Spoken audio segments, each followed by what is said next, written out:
Are we starting? Yeah. Oh, Are we gonna say our names? yes. Do we have to do that? We have to do that every week. I don't know. Oh well, I don't think it's gonna hurt. let's do it. Okay, I'm Ryan Riley. I'm Taylor Moss. William Padeis. I go by Billy. I'm Nancy Scotto. And then Letitia is Tish. Is the one that can't talk. Well, we Sweet. can't. Sweet. And then the prompt this week, as this week's readings and lectures focused on the various approaches to studying leadership, please discuss with your group which perspective or approach made the most sense to you. In considering the approaches and theories presented, think about your own beliefs about leadership and how leaders can motivate followers to achieve goals. I will begin. I enjoyed learning about the situational approach. It's all about adapting your leadership style based on the situation that you're dealing with. The example that the book used is that if you were leading a research development team versus a military based team, then you would obviously have to change your leadership strategies. A couple of things that situational leadership involves is task structure, relational structure, superior subordinate interactions, motivation of followers, and situational factors. I like situational a lot because it's just like very like relevant, I guess, because I feel like being able to adapt your leadership skills is like I said, relevant in pretty much any situation, even if it isn't just military to a research team. I think situational leadership can be used any day, like pretty much on a daily basis. So that's why I enjoyed that one. That makes sense. Yeah,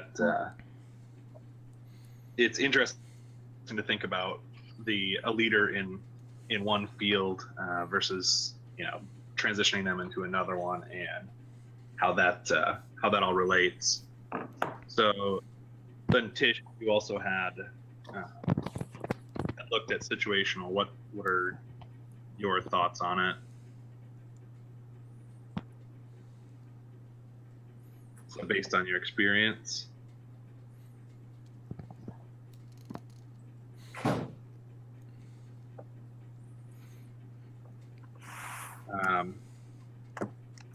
What might work best? Sorry, Tish, you might have an issue with following along with what we're talking about, but maybe Taylor and Nancy can go into what they were going to talk about.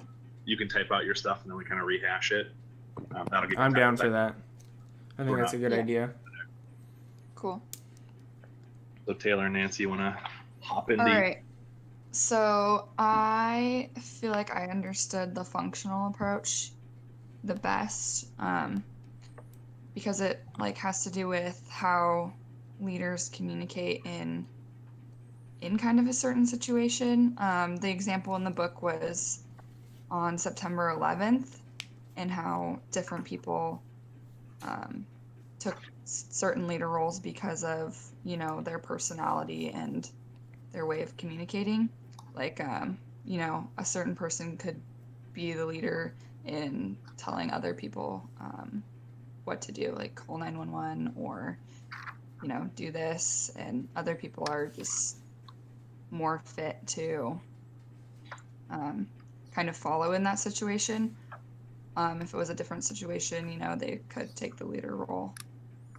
I think in the lecture as well, she hinted on the different like roles that people take in like communication, and there's like the information seeker, the initiator, gatekeeper, and she like went into each different role, and like there's the people that kind of aren't supportive in the group and they kind of disrupt too. But it kind of made sense to me in like thinking of it in a group meeting type situation and how everyone takes on a different role. I find that I relate to the functional approach to leadership more because in my sorority I have a leadership position, and so we all have to like work together because if I deal with membership, I have to work with someone in recruitment, and so we have to communicate on different levels. And like she's more like experienced in it because that's her role, and then I'm more experienced in membership because like that's what I kind of like cover. So I think just like working together, like in our group meetings, like we all have to be able to communicate effectively. So that's kind of where I relate to, and I found like the most sense in it.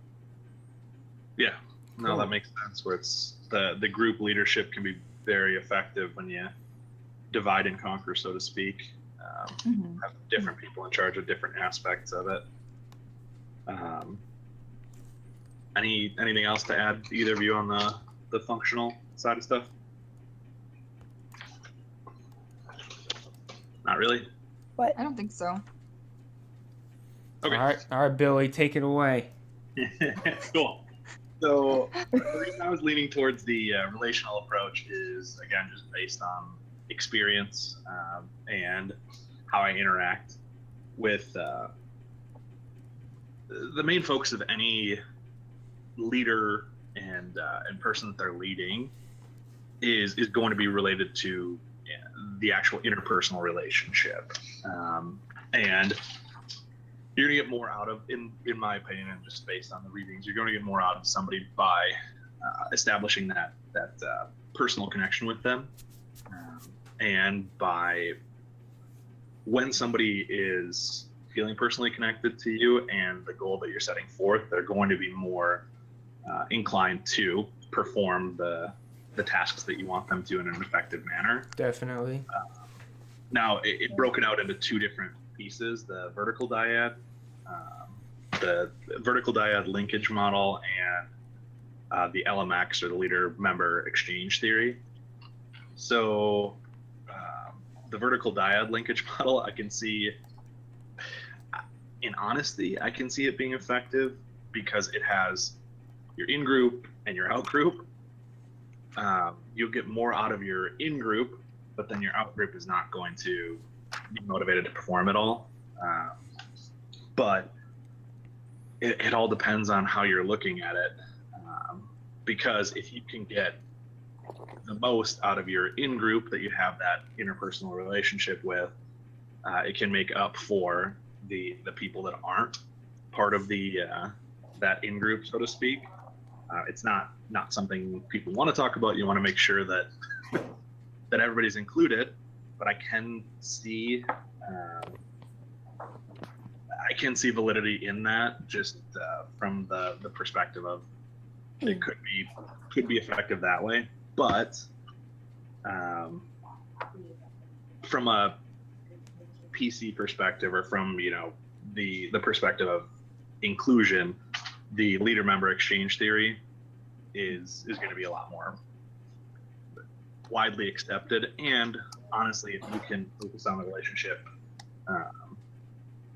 with everybody rather than just in versus out, and high performers, low performers, all of that, then the theory is you're still going to get high performance out of the people that are perform well anyways, but by developing that relationship with the people that you wouldn't have otherwise, then you're going to be building them up and trying to get them to the level. So it's rather than giving, I mean, it's the old saying, preaching to the choir. You have that crowd that's going to perform well anyways, and if you look at them as the crowd, you're still them and ignore the others, then you're not paying attention where it's needed, and you can try and build those to where you want them or need them to be as well. So that's kind of what I took out of the relational approach on that. One thing, I guess we can kind of circle back to Tish on her stuff. So manager of a small team, entry-level position, always had new people to train. She had to adapt leadership style. Okay. Yeah, that makes sense. I kind of feel like I relate somewhere on that level with situational too, because I'm also a shift lead at Starbucks. And so I'm in charge of like 10 people at a time. So I kind of see where she's coming from. Like she always had new people coming in to train. There was always like something happening. Yeah, 100%. That's how it is at the movie theater I work at. I gotta deal with probably like, I'd say every week we probably hire 5 to 8 new people. It's crazy the And then turnaround. you have to train them and like hope they do it all right.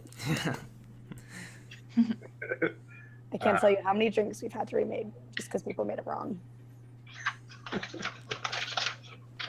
Okay, well, we've still got about a minute and a half before we hit our 12 minutes, but I wanted to touch on the one that we kind of neglected, the transformational approach.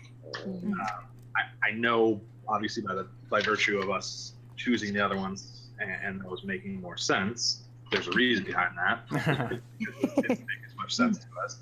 But does anybody have anything on the transformational approach that stood out to them as kind of vague, or a reason why they didn't gravitate towards that at all? I mean, I kind of like how it deals with like the process of like creativity, but like I feel like there should be like some form of like structure. So like whether it's creatively made or something, I just feel like that doesn't like connect with me. Yeah, one Gosh. observation that I made with it when I first started reading it, before I dug deeper into it and went into the chapter and all that stuff, was the exact thing I said is it reminds me of laissez-faire, like just the hands off, address stuff as it comes up. Don't jump in, and then it specifically within there said non-leadership factor, laissez-faire abdication. You abdicate leadership responsibility. You avoid the decision making involved with that. So yeah, it seemed to me it was kind of just like hoping everything works out fine, rather than just like making sure everything works out fine. So I didn't really connect with that one very well. I thought it was more of a passive approach. I liked what Trish said about the charisma, that how like that's like where she doesn't connect with it. Oh, Trish. yeah. It's okay. I'm awkward too most of the time. Yeah, like I'll admit it. I mean, I think everyone Totally, me too. everyone shares a little bit of awkwardness at times. It's pretty hard not to be. Really never awkward. Yeah. Ooh, no. I cannot relate. So, I think that pretty much covers what we were trying to do. Yeah, we Cool. made it last longer than I thought we were gonna do. Well, that's what happens when you divide and conquer. Hey. So. Cool. Well, I All right, guys. think that's